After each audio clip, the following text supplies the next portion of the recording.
new crib. October, sound, festival, album time again, or acting time again? My friend, my friends, younger me, older me. Me as Manny, me as Jimmy, me as Drake. Some music and a trailer from Drake's new album, Views, released today after an avalanche of hype and online promotion. It could cap off a pretty amazing run for Drake, who is now unquestionably one of the top names in music in the world.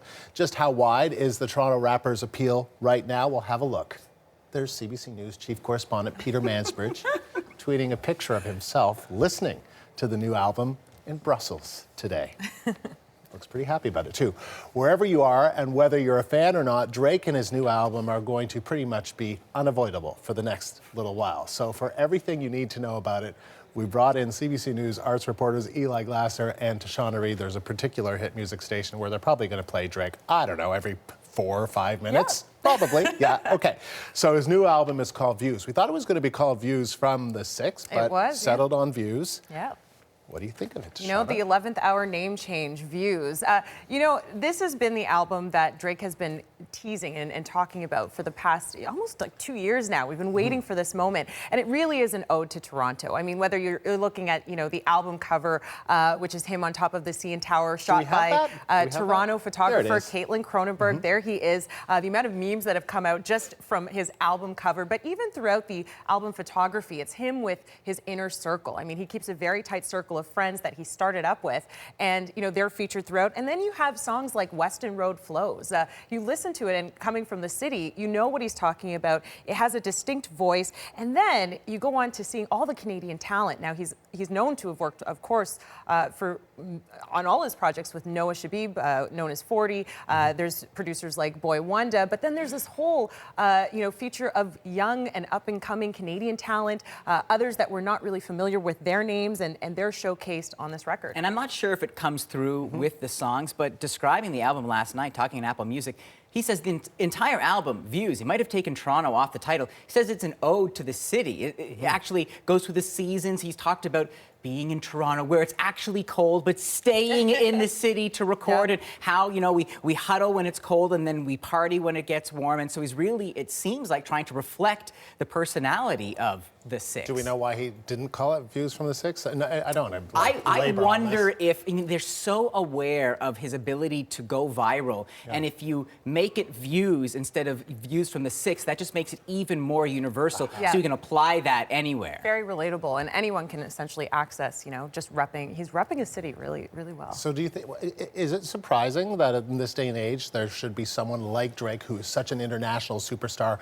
and sort of, you know, really wearing his civic pride on his heart sleeve? You know, whether you like Drake's music or not, or you're a fan of rap or not, you have to respect what he has done for not only the Canadian rap scene, but all of these up-and-coming producers that, you know, are featured on albums such as this. And, you know, he goes another step, you know, becoming an ambassador for the Toronto Raptors. People, you know, he spoke about this in his interview yesterday, that he's so surprised when he travels somewhere in, you know, in Southern America, where people are using Toronto slang. Like, that's a thing that he finds really funny. But hashtags from his Instagram, people use in language. Yeah. And so he's never really stopped talking about the 6th, despite his popularity and how big he's gotten on the world stage. And I think that's really respectable. And I had a chance to speak with Director X, who directed the Hotline Bling music video. And he said, you know, when you think of hip hop, you think of Jay-Z always rep Brooklyn, Kanye Chicago, Drake is Toronto. And he's really put us on a map. And I have a bit more from that interview, his insight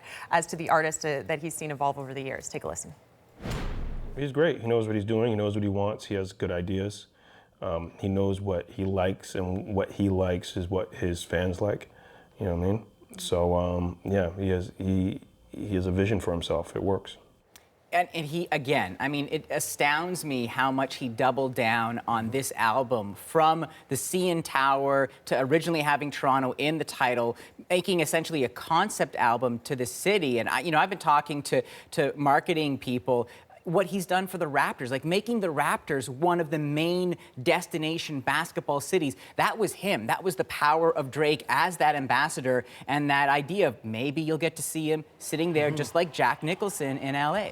Do you think it's because he's the kind of quintessential Torontonian in a lot of ways, in terms of his background, in terms of his success, in terms of the embrace he has for the city, but the embrace the city has right back at him? Yeah, you know, people love him. I've gone to many Raptors games, and people are just as intrigued to see Drake sitting center court and seeing his reaction during the game. He brings so much energy to the city, and he's constantly talking about the city, repping the city. He, you know, was handing out T-shirts the other day. That's some footage there. People lined up. He's greeting with fans.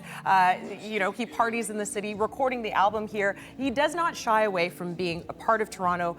He's relatable, and a lot of people just love that he's authentic. He hasn't changed. But it's not just about Toronto, because Zuleka Nathu, who is in Los Angeles, she filed a report not too long ago. There were lineups outside of a store selling all kinds of Drake paraphernalia, right? I mean, he's a businessman. He is a businessman, and he is building an empire, and he is on his way. He had a goal. He wanted to make $25 million by the time he was 25, and now his new goal is $250 million by the time he's 29. He's 29 already. I'm not sure if he's hit $250 million, but he is getting there. He is now number 3. Forbes puts out this list called Hip Hop Cash Kings, where they rate kind of the biggest hip hop moguls. And now these days, Drake isn't comparing himself with Jay-Z or with P. Diddy. He's comparing himself to billionaires, to people who own football clubs. That's where he sees his career going. And he said, I feel a responsibility to take things as far as I can take it, which is why you just saw a picture with him and Sue Sir Lee. He's got the restaurant. He's got the clothing line. There's a Tom Ford lipstick that ties in with Drake. There's the Apple Music deal. And so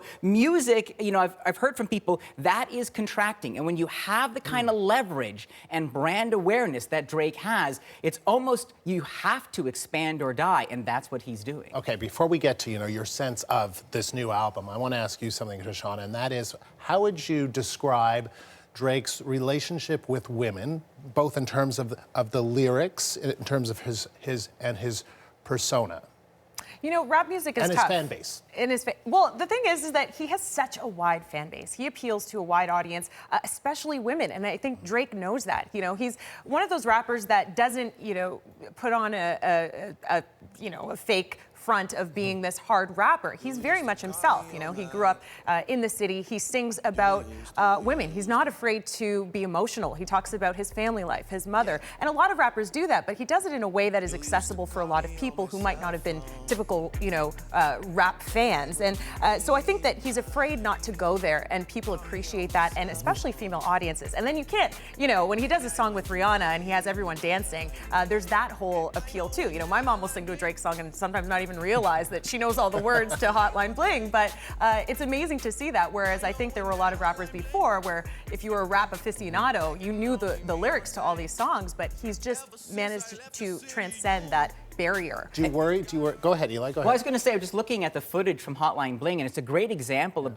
what I think people respond to. He's so at ease with himself. There's a comfort there, and that translates as an authenticity that you can't fake. You know, he was talking about last night in an interview about how this became a meme, and everyone was making fun of his dancing, and he said, this is not the kind of thing we planned. You know, I had a couple drinks, and the choreographer said, go have fun. And again, it's because he's at ease. Because sure, I'm going to do this thing in a turtleneck and my sweats and just bust a couple moves. But it's really, I think, people responding and embracing this guy who's willing to just be him.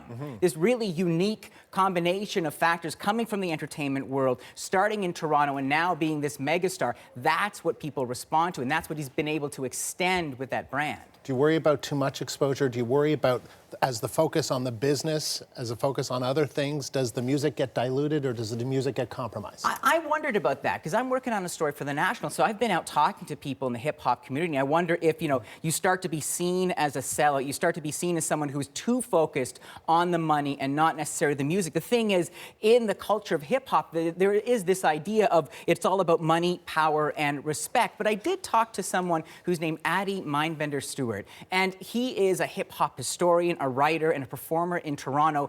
And what he was observing, some of the first tracks from this album, is, you know, he seems to be playing it safe. And maybe that is about being a little more self-aware of that global audience. Take a look at what Mindbender had to say.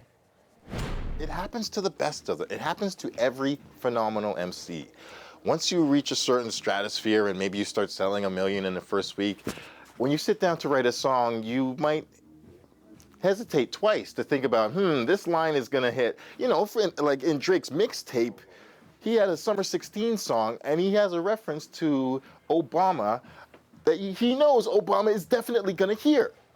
So there you go. And so when your lyrics are going to be heard by the president, and when you now represent Sprite and Apple and a restaurant, can you still be yourself the same way that fans first responded to? What about the music? I mean, we got to ask you, what did you think of music. the album? You know what? It's funny because I've been a fan of Drake's. I've been listening, from his mixtape days all onwards, and he's had a number of interesting collaborations. His collaboration with Future had a very distinct sound, but this kind of goes back to the Drake that we kind of know from Take Care and albums such as like any mixtape that you heard when he was living here and just on the come up. So it brings us back to that time, that golden era. Plus he's surrounded by 40 and Boy Wonder. So it gives you that real Toronto sound. I think it's great. And he did mention too in his interview that he has a bunch of songs he hasn't released yet. So we can expect He's more got his this own summer. vault. His own arsenal that he's ready to unleash on us. One thing that we should mention, how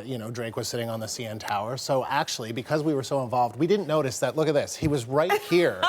In our newsroom. He was sitting, watching, listening. He was just sitting over there. Thumbs up. He's adorable. And we had no idea. All right.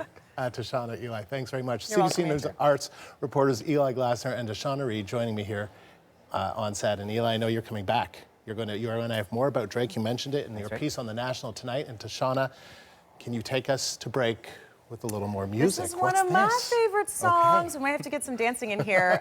This is one of Drake's singles. Take a listen. One dance.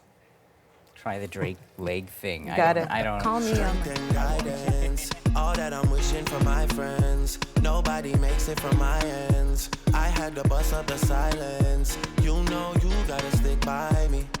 Soon as you see the text reply.